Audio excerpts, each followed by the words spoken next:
Lucy, welcome back to my channel and welcome to the next in the series called A Closer Book. This is where I talk about 3 of my recent reads, and these 3 books are not so recent. I read them way back in February. I just didn't do a review of them, and I promised you that I would review every book that I read this year, and so I just want to talk about these books briefly from what I remember of them, and I wish I'd reviewed them earlier because there were lots of things in these books that I wanted to share with you. And I will link in the description box down below my blog posts, because quite often when I'm reading a book, I write my thoughts down someplace, and when I'm finished reading the book, sometimes I'll post a review, but quite often my blog review is a little bit more complete than I might remember almost 2 months later. But first book I'm going to talk about is Almost Home by Ruma Chopra. This is a nonfiction book that I did a buddy read off with Sean the Book Maniac, and he initially invited me to read this book with him because he was reading another book during Black History Month that talks about Maroons, I guess he was reading it in January, and so he suggested that we find this book about Maroon culture in Jamaica and read it as a buddy read during February. And so I got this book from the library and we did so. And I learned a lot of things about the Maroons through reading this book, even though I had a lot of criticisms about the way the book was constructed. So if you're not familiar, Maroons are people of African descent who their beginnings are a little bit ambiguous. Some people think that they were runaway slaves who sought refuge in the mountains, and because of their ease and familiarity with living in these more natural circumstances, the slave owners and slave masters were not able to recapture them and bring them back into slavery, and over time communities of Maroons developed. Other people believe that these were free blacks who were living in these countries at the time when slavery was brought to these colonies, and they lived in the mountains kind of to separate themselves from what was being enforced upon black people as a result of slavery in those countries. And throughout this book, especially the section of the book that's set in Jamaica, we see the separation. We do see that distinct separation between the Maroons and the slaves. As a matter of fact, part of Jamaican history does speak about the agreement that the Maroon culture, the Maroon villages made with the white landowners and plantation owners in Jamaica that saw them returning runaway slaves to captivity. So when someone would escape from the slave plantation and try to join these Maroon bands and try to seek refuge in the mountains, the Maroons were being paid as their slave catchers because they knew the mountains, they knew the hilly interior of the country, and they were the ones who would send these slaves back to probably their death, because slaves who ran away were treated as though it was a contagion and it had to be limited. So a runaway slave was captured. He wasn't just punished as a penalty for what he had done, but also as a symbol to other slaves, kind of to get a message across: don't do it. And so in that history, Maroons are criticized for making alliances with these white landowners to the detriment of their black brothers and sisters in slavery. But that aside, the Maroons have become an important part of history, and in fact in Jamaica, one of our national heroes is a female Maroon called Nanny, who is celebrated because of her part in putting up resistance to these landowners and these colonizers. And so given that history that I know a little bit about, I was really intrigued to get into this book, but I felt like the author had a little bit of a bias just in the way this book was presented. Like, we do know that there's quite a few different groups in Jamaica, and they all should be called Jamaicans. They are the Maroons, they are the black people who are being enslaved there, and there are the British landowners who are colonizers. They've come and they've taken over the land, and they're farming it, they're working it, they consider that they own it. But just from the basis of nationality, these are all Jamaicans. But when this author talks about Jamaicans, she's only talking about those whites. And I felt like that was not necessarily the place where I wanted to start with this book, but that's where it was. In this one, we learn about the Maroons leaving Jamaica, that there was some devolution in the relationship between these landowners and the Maroons who they had alliances with, and eventually these Maroons said that they wanted to return to Africa, and the British seemed to comply. They seemed to say, yes, we're going to take you back to Africa, but they had no plans to do so. In fact, they tricked them. They took them from one end of the island to another end on a boat and kept them on a boat while they were trying them. And the sentencing is that they were pretty much deported from Jamaica, but not taken to Africa like they thought.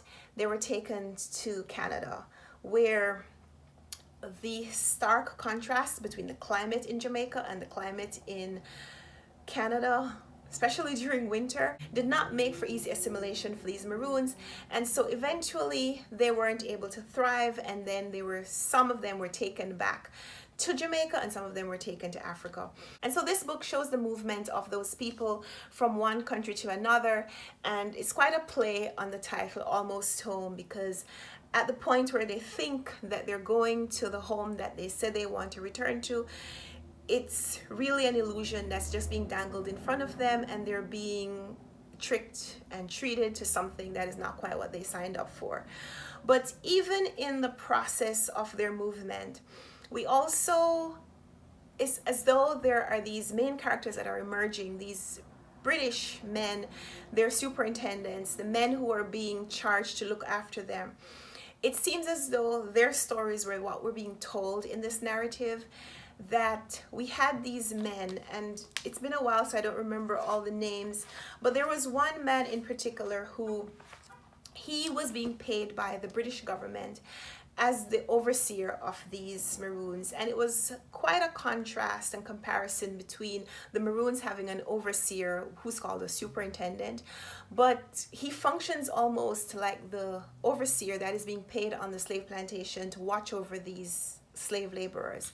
And there was a lot about his involvement that just reeked of greed, and these white men patting themselves on the back that they're doing all this good for these black people, but really they're just patting themselves, patting their own pockets, and to the detriment of these Maroons. And I felt like the author explored the whites more fully than she was exploring these Maroons that she said she was writing about.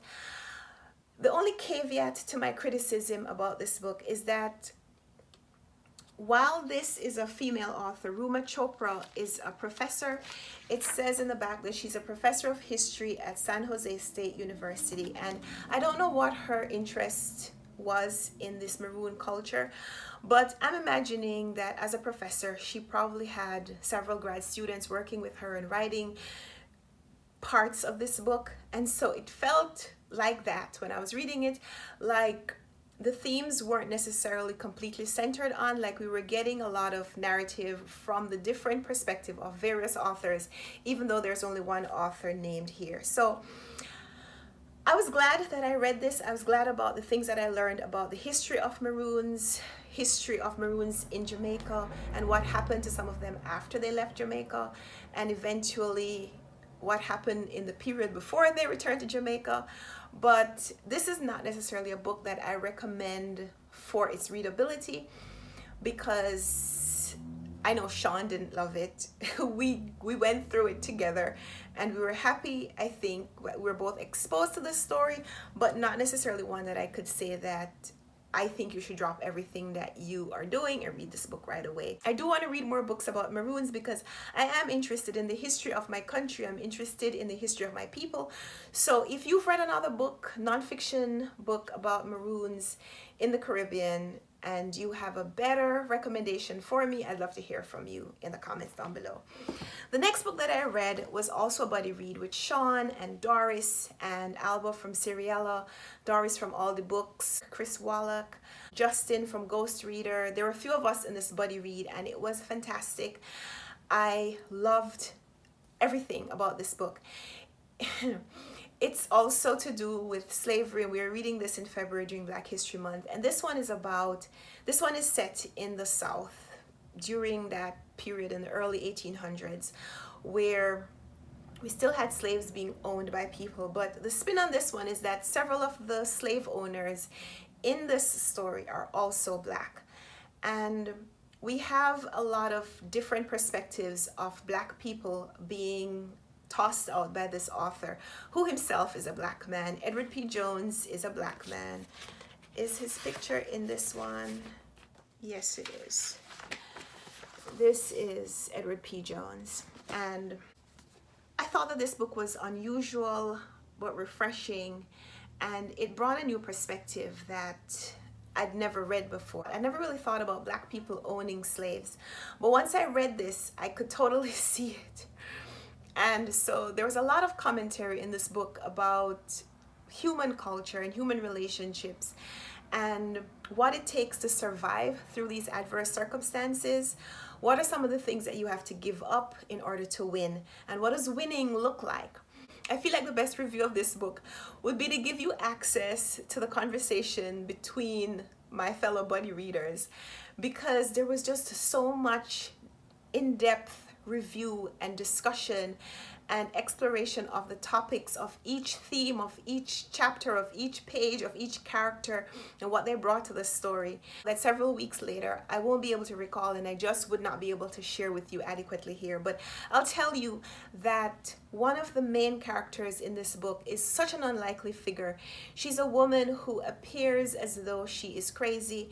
She's a slave, but because she seems to have mental issues, and the source of her mental issues is shared, they're known, everyone knows that she was kicked in the head by a donkey, and so she's not quite right in the head. She works a little, but they can't really suppress her like they can other slaves, and so they allow her to wander at night. Even though other slaves are kept in close confines, this woman is allowed to wander. She's allowed to say crazy things that other Black people wouldn't be able to get away with. But, you know, she's crazy, so we'll allow it. And when she emerges as an unlikely savior, it is a treat. I hope I'm not spoiling anything for you by saying that, because if you've read enough books about slavery, you'll know that there were lots of ways that people who had been enslaved sought to escape their bounds. Many people who had been enslaved committed suicide or killed their own children in infancy rather than have them brought up in the life that they had been living. But the idea that a woman could escape almost in plain view was just such a commentary on what it meant to be a part of this culture, and what are some of the compromises, what are some of the prices that you have to pay for things. So yes, by pretending, and I'm not saying that she was pretending, but imagine if pretending to be crazy is the way to escape things in your life that aren't necessarily going your way. But there were so many different ways that the author approached escape. So if a person was skilled or talented enough, eventually their slave owner might allow them to work and save a little bit of money to buy themselves out of slavery. Eventually they might be able to buy their family members out of slavery. But the idea that you could escape in other ways was quite the commentary on what it meant to be part of this society, and what it meant, what are some of the compromises, and what is really the price of freedom. And I felt like the author did so much and accomplished so much in discussing and exploring and commenting on this period in American history, but also showing Black people as both aggressors and victims and victors and survivors. And I really, really, really love this book. This was a total 5-star read for me. Known World won the Pulitzer Prize 15 years ago, way back in 2004. So if you didn't read it then and you haven't heard about this book before, I would recommend that you read it now. It's a big book. It's almost 400 pages, but the chapters are so engrossing and so captivating. Pay attention to the chapter titles as you read, because they do give a little bit of a synopsis and a little bit of an introduction to what you're going to be reading in the story. I'll give you an example of some of the chapter headings. Chapter 1, Liaison, the warmth of family, stormy weather. That's the title of chapter 1. Here's the first line of chapter 1. The evening his master died, he worked again, well after he ended the day for the other adults, his own wife among them, and sent them back with hunger and tiredness to their cabins. Chapter 2 has this title, The Wedding Present, Dinner First and Breakfast, Prayers Before an Offering. And it has this first line. In the Bible, God commanded men to take wives, and John Skiffington obeyed. That reminds me that this book also talks a lot about religion and the comparison between what it means to be a religious fanatic and what that looks like for different people. I'm not going to say anything else except read this book. This was book number 30, and book number 31 for me in my 2019 reading is After Tupac and D. Foster by Jacqueline Woodson. This one was nominated for the Newbery Medal, so it's a Newbery Honor book, which I read to participate in a challenge where I had to read a book that had been nominated or won the Newbery Medal, so a middle grade book. And this is not my first time reading anything by Jacqueline Woodson. I've read her Brown Girl Dreaming, and in this one we meet these three girls who are living in the time when Tupac Shakur is assassinated, and she gives a little bit of a comparison between the lives that these three girls have, what it means to grow up, and the relationships that they have. It's a coming of age story as these three girls assess who they are, who they're becoming, and as they're looking to their mothers and the female role models in their lives, seeing who they are in relation to these maternal figures, but also who they want to become, and making a comparison between what their life is like now and what they see of these other role models that they have. So Tupac Shakur is one of their role models, and they love his music, they love him, and when he is first shot, the effect that it has on them compared to when he is assassinated, and the effect that it has on them and the relationship that they have with each other. This one is really short. It's only about 150 pages because it is a middle grade book. And really it's about connections and the connections that we forge with people and how they affect us. How they affect us by their presence, but also how our stories change even after we're separated from them, whether by death or distance, and how our characters will never be the same because of the relationship that we had with these other characters. I enjoyed a lot of things about this book. I enjoyed the representation of these Black and colored girls in this inner city community. It's not one that I'm necessarily very familiar with from my own upbringings because I grew up in a completely different culture. And so, you know, while you will read books about adults in this kind of scenario, it was interesting to read about these young girls in a very similar circumstance and how they navigated the things that were happening around them but still retain a little bit of their childhood and their childlike innocence. So if you haven't read anything by Jacqueline Woodson, I recommend that you try her. She's written books for ages from middle grade to adults. And in fact, I met her around the time that I was reading this book. I attended Marlon James' book signing, and she's the person who interviewed him for the conversation on the day of his book release. So Jacqueline Woodson, I recommend her writing. This book is not necessarily my favorite of the books that I've read by her, but if you haven't read anything by this author, I recommend that you try her. And so these are three of my recent reads: Jacqueline Woodson, After Tupac and D. Foster, The Known World by Edward P. Jones, the 2004 Pulitzer Prize winner, and Almost Home by Ruma Chopra, Maroons Between Slavery and Freedom in Jamaica, Nova Scotia, and Sierra Leone. So leave me a comment down below. Let me know if you've read any of these books and if you want to talk about them, or if you've read something else by these authors. I'd be interested to know if you've read other things by Edward P. Jones. I know there's another book by him that's pretty popular. I can't remember the title right now. It might be here. Lost in the City. It was a National Book Award finalist for Lost in the City. So I might check that one out very soon as well. So would love to hear from you in the comments. Thanks for watching this video. Give me a thumbs up if you liked it. Subscribe if you want to see more. And let's talk in the comments. So until next time, happy reading. Bye.